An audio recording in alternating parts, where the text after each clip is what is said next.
There's nothing better than a final boss fight. At the climax of the game, the very end of an epic story, there's nothing more awesome than finally standing toe to toe with the villain that's caused you so much suffering, ready to get your vengeance. I think the reason I love these final bosses so much is because the lore of the Zelda series is one of the things that makes me love the game so much, and fighting the main villains feels like you're writing the history of the series. These games are, for me, so replayable and so enjoyable time and time again because it feels like you're going back in time to epic cornerstones of Hyrule's long history, fighting monsters of legend. So without further ado, let's go through my top 5 picks for the best final boss battles in the Zelda series. As always, bear in mind that these are my own personal opinions. You might completely disagree with every choice on the list, and if you do, that's fair enough. Let me know in the comments below what your favourite final bosses are. Number 5. Ganon, A Link to the Past. Ganon. I mean, it's not really spoiling anything to say that this isn't the last time you're going to see the big bad of the Zelda series on a top final bosses list. And what better way to start than with the fight that, for many, was the first true final Ganon fight the series ever had. A Link to the Past is the third game in the Zelda series, released in January of 1995 here in Europe, to critical acclaim. It built on everything the first Zelda tried to do: free open world exploration, dungeons full of puzzles and formidable enemies, and to top it all off, a showdown with the big blue boar at the end. But while it wasn't the first game in the series to have a Ganon fight, it was, at least in my opinion, the first to do it properly. The first Zelda game was of course revolutionary, but it was very primitive. It's actually still one of my favourite 2D Zelda games to date, but the fact it released over 10 years earlier than A Link to the Past meant that its Ganon fight was a little bit lacking. A Link to the Past's Ganon fight is a real challenge. It's a showdown against the most powerful villain in the series, a Ganon wielding the might of the full Triforce. And it's not the mindless, brute strength pig Ganon of some games in the Downfall timeline. This Ganon is highly intelligent, incredibly powerful, and pure evil. The fight starts with Ganon using his trident, teleporting around the room while throwing his giant weapon at you, summoning rings of fire and flaming bats. As the battle progresses, he gets faster and faster, using his power to destroy the arena around you, taunting you all the while. He plunges the room into pitch blackness, forcing you to either fight him blind or light lanterns in order to see him. And finally, after you've dealt enough damage to the Demon King, he'll become vulnerable to the silver arrows, with which you can deal the final blow. Sure, it's not the most difficult boss battle in the series, but it definitely gets a place on my list as the first Ganon battle to truly make me sweat. Number 4. Majora. Okay, this one was a pretty obvious choice. If you've played Majora's Mask, you know just how fantastic and climactic the ending of that game was, all resulting in the final showdown against the mask itself and the dark god it contains, Majora. The story of Majora's Mask revolves around 3 days, 3 days in which the moon is falling. At the end of the 3rd day, the moon hits Clocktown, destroying the world. The moon's being brought down by the Skull Kid, a mischievous forest imp from Hyrule who stole Majora's mask from the Happy Mask salesman, likely as a prank. However, the spirit this mask is possessed by is no joke, a dark entity with powers rivaling any villain we've seen so far in the series. Majora begins to control the Skull Kid, and his pranks become more and more malevolent as the mask's power begins to show itself. Link, throughout the course of the game, is able to free 4 deities from the corners of the land, the 4 giants. When all 4 giants have been freed, on the 3rd day, just as the moon is about to land, the 4 giants are called, who catch the moon. But this isn't the end. The mask, with no use left for the Skull Kid, casts his body aside like a child bored of playing with a puppet. Focusing its strength, the deity forces the moon downwards, and slowly but surely the giant's strength begins to falter. They're not strong enough to hold the moon up forever, and the end of the world is nigh. However, in that dark hour, Termina had more than 4 guardian angels. They had a hero. Link ventures inside the moon for a showdown against the Dark God. This final boss battle can go one of 2 ways. The first is a reasonably difficult fight against 3 forms of the increasingly maddened Majora, first being Majora's Mask, who fires lasers and uses other possessed masks to assault you, next being Majora's Incarnation, a strange, eerie, dancing form, and finally Majora's Wrath, a no-holds-barred, full-on assault, the mask's full power manifested into a human form with powerful tendril arms. This boss battle is a difficult one, made even better by the feeling that the world is truly at stake here. When you battle the evil deity inside the moon, the giants outside are struggling to keep it from crushing the world below, their power slowly weakening. The second version of this fight, as I'm sure you know, is entirely different. Inside the moon, before taking on Majora, you can obtain the game's final mask, the Fierce Deity's mask. By trading in all other masks, you receive a strange mask with a face resembling that of an older Link. Its description reads, "Could this mask's dark power be as bad as Majora?"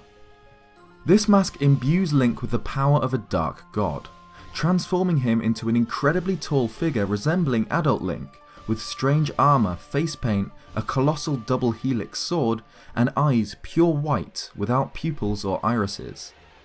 The fight in this form is a joke.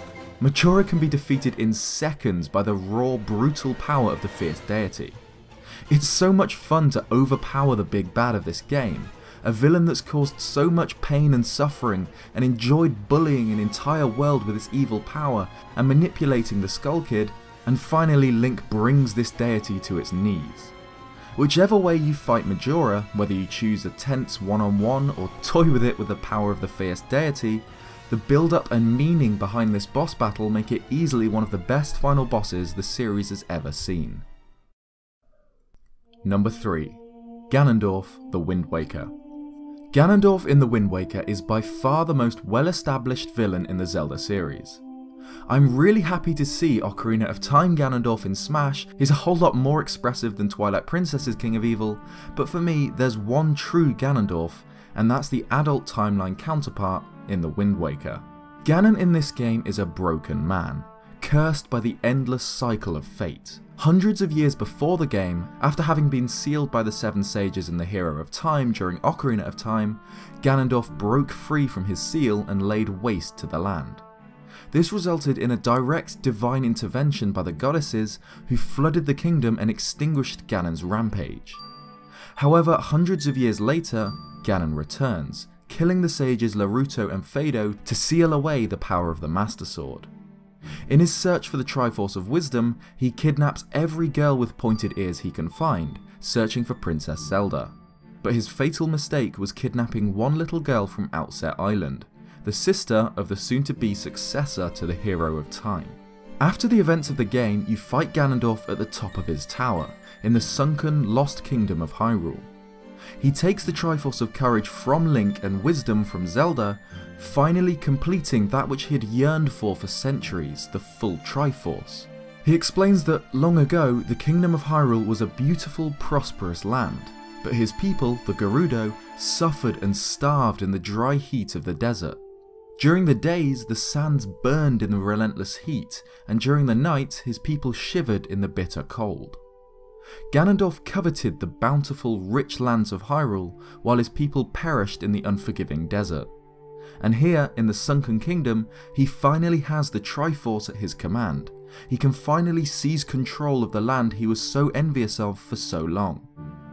But before he can make his wish, the King of Hyrule wishes for the destruction of Hyrule, for the kingdom and its history of eternal conflict and war to be washed clean, so that there could be a future.